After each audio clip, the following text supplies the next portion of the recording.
Welcome to my channel Usha for you. Bhagavan Sri Ramana మహర్షుల దివ్య జీవిత మకరందము. ఈరోజు ఇందులో ఆత్మానుభూతి అనే దాని గురించి వివరంగా తెలుసుకుందాం. సుబ్రహ్మణ్య స్వామి ఆలయానికి శని ఆదివారాలలో వెళ్ళి ప్రదక్షిణ చేసి రావటం చిన్నతనం నుండి వెంకటరామనుకు అలవాటు. కారణం తెలియదు కానీ పసితనం నుండి అరుణాచలం అంటే సాక్షాత్తు భగవంతుడు అనే భావం ఉండేది. ఒకరోజు బడికి వెళుతుండగా లక్ష్మయ్యరన్న కుమారుడు రామస్వామయ్యరు ఎదురయ్యాడు.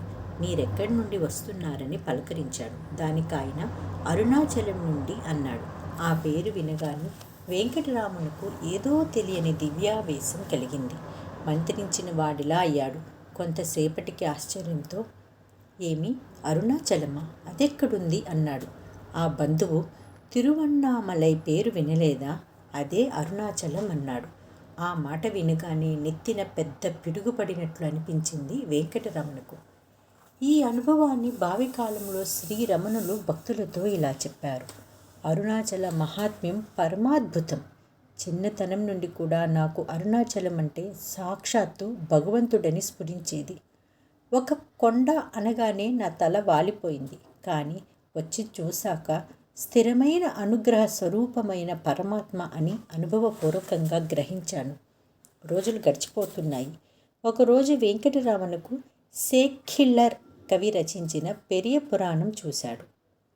పినతండ్రి దానిని ఎవరి వద్ద నుండో తెచ్చాడు. చదివిన కొద్దీ తృష్ట పెరుగుతుండేది. వెంకటరామను చదివిన మొదటి మత గ్రంథం అది. ఆ భక్త శిరోమణుల పట్ల ప్రేమ, భక్తి భావాలు కలిగాయి. పుస్తకం చదవటం పూర్తయ్యాక ఆ భావావేగం తగ్గేది. కానీ వారి త్యాగానికి, భక్తికి పులకించిపోయేవాడు. అలా అతనిలో అంతర్లీనంగా ఉన్న ఆధ్యాత్మిక చింతనా బీజం అంకురమైనది. 1895లో పినతండ్రి నెల్లియప్పయ్యరు తిరుచులి నుండి మానామధురకు వచ్చాడు. అక్కడ సెకండరీ గ్రేడ్ ప్లీడర్గా పనిచేస్తున్నాడు. వెంకటరామను సెలవులకు ఆ ఊరు వెళ్ళేవాడు. 1896లో అన్న నాగస్వామి జానకి అమ్మాளுను వివాహం చేసుకున్నాడు. అత్తవారి ఊరు కూడా మానామధురే. అప్పుడు మెట్రికులేషన్ చదువుతున్నాడు. చదువునందు శ్రద్ధ చూపకపోయినప్పటికీ పరీక్ష తప్పుతానన్న భయం ఉండేది కాదు. అలా సాఫీగా సాగిపోతున్న అతని జీవితం పెద్ద మలుపు తిరిగింది. అది 1896 జూలై 15. ఆ ప్రాంతాల్లో అతనికప్పుడు 16 సంవత్సరాలు. హఠాత్తుగా ఎట్టి కఠినమైన సాధనలు, గురూపదేశం లేకుండా ఆత్మానుభూతి పొందాడు. బ్రహ్మం అంటే ఏమిటో తెలియని వయస్సులో బ్రహ్మానుభూతి పొందాడు. ఆధ్యాత్మిక చరిత్రలోనే అపూర్వ ఘట్టం ఇది. తాను పొందిన అనుభూతిని భగవాన్ తరువాత కాలంలో భక్తులకు వివరించారు. నేను మధురను శాశ్వతంగా వీడుటకు 6 వారముల ముందు నా జీవితంలో ఒక పెద్ద మార్పు తటస్థించింది. అది హఠాత్ పరిణామం. నేను ఒంటరిగా నా పినతండ్రి గారి ఇంటి పై అంతస్తులో కూర్చుంటిని. నేను సుస్థి పడటం చాలా అరుదు. ఆ రోజు కూడా నా ఆరోగ్యంలో ఎటువంటి అస్వస్థత లేదు. కానీ హఠాత్తుగా మరణించునన్న పెద్ద భయం నన్ను ఆవరించింది. అలా అనుకుంటకు నా ఆరోగ్యంలో ఎట్టి లోపము గోచరించలేదు. నేను దానిని గురించి ఆలోచించుటకు కూడా ప్రయత్నం చేయలేదు. ఆ భయానికి ఏదైనా కారణమున్నదా అని తెలుసుకొని ప్రయత్నం చేయలేదు. నేను చనిపోవుచుంటినని నాకు తోచను. దానిని గురించి ఏమి చేయవలని ఆలోచించ ప్రారంభించితిని. డాక్టర్ని, పెద్దల్ని లేదా స్నేహితులను సంప్రదించు ఆలోచన రాలేదు. ఆ సమస్యను అక్కడికక్కడే నేనే పరిష్కరించవలనని తలంచితిని. మృత్యు భయము వలన కలిగిన భీతి అంతర్గతంగా ఆవరించింది. భావనచే ఆ విషయమును చింతించితిని. ఇప్పుడు మృత్యు ఆసన్నమైంది. దాని అర్థమేమి? మరణించినదేది? ఈ శరీరం మరణించునని తలిచి వెంటనే మరణ దృశ్యము నటించితిని. ఆ తలపును ధృవీకరించుటకు నా అవయవములను సాచి బెగపెట్టి మరణస్థితిని పొందినట్లు శవము వలె పరుంటిని. ఏ శబ్దము గాని లేదా నేను అన్న మాట గాని మరే మాట గాని ఉచ్చరించలేని స్థితిగా ఊపిరి బిగపెట్టి పెదవులను గట్టిగా బంధించి తిని. ఆ సమయమున నేనిట్లనుకొంటిని, ఈ శరీరము మరణించినది. ఈ శవమును కట్టి శ్మశానమునకు తీసుకొని పోయి దహనము చేయ బూడిదయగును. కానీ శరీర మరణముతో నేను మరణించితినా? ఈ శరీరము నేనా? అది స్తబ్దమై నిశ్శబ్దంగా ఉంది. ఇంకను నేను అను స్మృతిని అనుభవిస్తున్నాను. కావున నా ఆత్మ దేహమునకు అతీతమైనది. దేహము మరణించును, కానీ దానికి అతీతమైన ఆత్మను మృత్యువు కబళించలేదు. అనగా నేను అజరామరమైన ఆత్మను. ఇదంతా వ్యర్థమైన ఆలోచన కాదు, అది ప్రత్యక్ష సత్యముగా నాలో స్పష్టంగా ప్రజ్వరిల్లింది. దానిని ఏ ఆలోచనల నిమిత్తం లేకుండానే అనుభవించాను.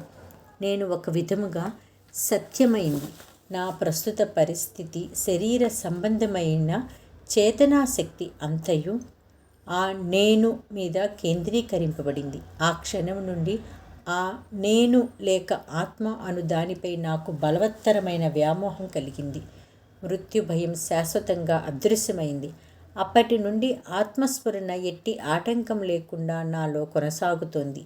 ఇతర ఆలోచనలు సంగీతములోని పలు రకములైన స్వరాల వలె నాలో వచ్చిపోవచ్చును, కానీ సంగీతములో ఇతర స్వరాలను మేళవించుటకు ఆధారభూతమైన ప్రాథమిక శృతి వలె నేను అనునది నాలో కొనసాగుచుండెను. ఈ శరీరము మాట్లాడినను, చదివినను, లేదా మరే విధమైన ఇతర పనులు చేయుచున్నను నేను అన్నది సదా నాలో కేంద్రీకరించి ఉండెను. ఈ సంఘటనకు పూర్వము నా ఆత్మపై నాకు అంత స్పష్టమైన అవగాహన లేదు. పరిస్ఫుటము ప్రత్యక్షమైన ఆకర్షణ కూడా లేదు. అంతేకాక అందు శాశ్వతంగా వసించు అభిలాష అంతకంటేనూ లేదు. ఇది శ్రీ రమణ భగవానుల శత జయంతి 1979 నుంచి 80 సందర్భమున ఒక పెద్ద బోర్డు మీద వ్రాసిన ఆంగ్ల పాఠమునకు తెలుగు అనువాదము ఆ బోర్డు మాతృభూతేశ్వరాలయమునకు ముందున్న హాలుగోడకు అమర్చినారు. అలా మృత్యనుభవంతో మృత్యుంజయుడై నిలిచాడు. అతడు కారణజన్ముడు. లేకున్నా ఏ అభ్యాసము లేకుండా ఇట్టి ఆత్మబోధ ఏ మహాత్మునికి లభించింది? ఆత్మానుభూతి పొందిన తర్వాత అతని జీవితం మారిపోయింది. ఆకర్షణలు తొలగిపోయాయి. వేదాంత విలువలు ఆకర్షించాయి. వ్యవహారిక జీవితం అతని మనోఫలకం నుండి తొలగిపోయింది. ఉదాసీనంగా, మమతారహితంగా ఉండేవాడు. ఏకాంతంలో కళ్ళు మూసుకొని ధ్యానంలో ఉండేవాడు. వినయం, సహనం, సాధుత్వం, నిర్లిప్తత అతనికి భూషణాలయ్యాయి. ఆ వైరాగ్యంలో పరాభక్తిని పొందాడు. ఆ భక్తి మాధుర్యాన్ని తర్వాత కాలంలో శ్రీరమణులే ఇలా వర్ణించారు. మృత్యనుభవంతో నాలో భక్తి జల ఆవిర్భవించి నన్ను ముంచెత్తివేసింది. నా శరీరంలో ఒక రకమైన మంట ఆరంభమైంది. మధుర మీనాక్షి సుందరేశ్వరుల సన్నిధికి పరుగెత్తి మహాభక్తితో కన్నీళ్లతో అనుగ్రహించండి అంటూ ప్రార్థించేవాణ్ణి. ఇట్టి భక్తి రుచిని మునుపెన్నడును ఎరుగను. ఇంతేకాదు, ఎన్ని మందులకు లొంగని మంట ఆ సన్నిధిలో ఉపశమించేది.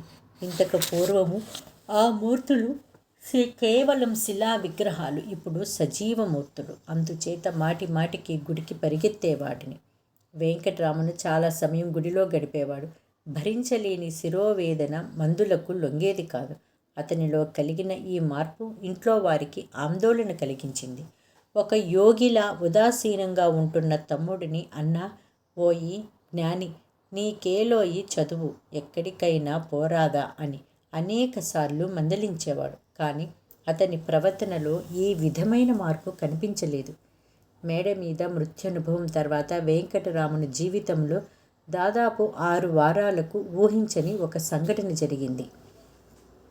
ఆ రోజు శనివారం, 1896 ఆగస్టు 29వ తేదీ మధ్యాహ్న సమయం. ఇంగ్లీషు వ్యాకరణం చదవకపోవటం వల్ల ఉపాధ్యాయుడు 3 సార్లు చూచి వ్రాయమని చెప్పాడు. అది రాయటం అతనికి ఇష్టం లేదు. ఎట్లాగో బలవంతాన 2 సార్లు రాశాడు. హఠాత్తుగా రాయటం ఆపేశాడు. అది ఎందుకు పనికిరాదని భావించి పుస్తకాలను ప్రక్కకు విసిరేశాడు. పద్మాసనంలో కూర్చున్నాడు. ధ్యానంలో మునిగిపోయాడు. అతను చేస్తున్న చేష్టలన్నీ ప్రక్కనే కూర్చున్న అన్నగారు పరిశీలిస్తున్నాడు. అతని కోపం తీవ్ర స్థాయికి చేరుకుంది. ఇలా చేసేవాడికి చదువెందుకు అన్నాడు. అంతే. అన్నగారి మందలింపు ఈశ్వరుని పిలుపుగా తోచింది. వెంటనే ఎక్కడికి వెళ్ళాలి అని ఆవేశపూరితుడయ్యాడు. లోపల నుండి అరుణాచలం అరుణాచలం అని స్ఫురించింది. ఆ స్ఫురణే ఈశ్వరానుగ్రహం. వెంటనే ఇల్లు వదిలి వెళ్ళిపోవటానికి నిశ్చయించుకున్నాడు. ఏదో వంకతో బయటికి వెళ్ళాలి. అన్నతో 12 గంటలకు స్కూలులో విద్యుత్ శక్తికి సంబంధించిన క్లాస్ ఉన్నది, బడికెళ్ళాలన్నాడు. దానికి అన్నగారు, సరే, క్రింది పెట్టెలో 5 రూపాయలున్నాయి, పిన్నినడిగి తాళం చెవి తీసుకొని ఆ డబ్బుతో నా కాలేజీ ఫీజు కట్టి పొమ్ము అన్నాడు. వెంటనే వెంకట్రామను పినతల్లికి కూడా అలాగే చెప్పి అన్నం తిని అన్నగారు చెప్పినట్లు 5 రూపాయలు తీసుకున్నాడు. మరి అరుణాచలానికి వెళ్ళే మార్గం తెలియాలి కదా. ఇంట్లో ఉన్న ఒక పాత అట్లాసు తీసుకొని తిరువన్నామలై వెళ్ళడానికి 3 రూపాయలు చాలునని అంచనా వేసుకొని మిగిలిన 2 రూపాయలు పెట్టెలో పెట్టేశాడు. వెంటనే అన్నగారికి ఒక జాబు వ్రాసి అది కనబడేట్లు ఆ పెట్టెలోనే ఉంచి బయలుదేరాడు. అన్నకు వ్రాసిన జాబు వివరములు: నేను నా తండ్రిని వెదుకుచు నా తండ్రి ఆజ్ఞానుసారం ఇక్కడి నుండి బయలుదేరి తిని, ఇది సత్కార్యమునకే బయలుదేరుచున్నది కావున ఎవరునూ ఈ విషయమును గూర్చి చింతింపనక్కరలేదు. దీనిని వెదకుటకు ఏ మాత్రమును ద్రవ్యమును వ్యయింపనక్కరలేదు. నీ కాలేజీ జీతము కట్టబడలేదు, 2 రూపాయలందున్నవి. ఇట్లు అంత చిన్న వయసులో ఎవరికీ కష్టం కలిగించకూడదన్న భావన రావటం నిజంగా అతని సౌజన్యానికి గుర్తుకాక మరి ఏమిటి? ఓం అరుణాచల శివాయ నమః. మరొక అధ్యాయంలో రమణులు అరుణాచల ప్రయాణం గురించి వివరంగా తెలుసుకుందాం.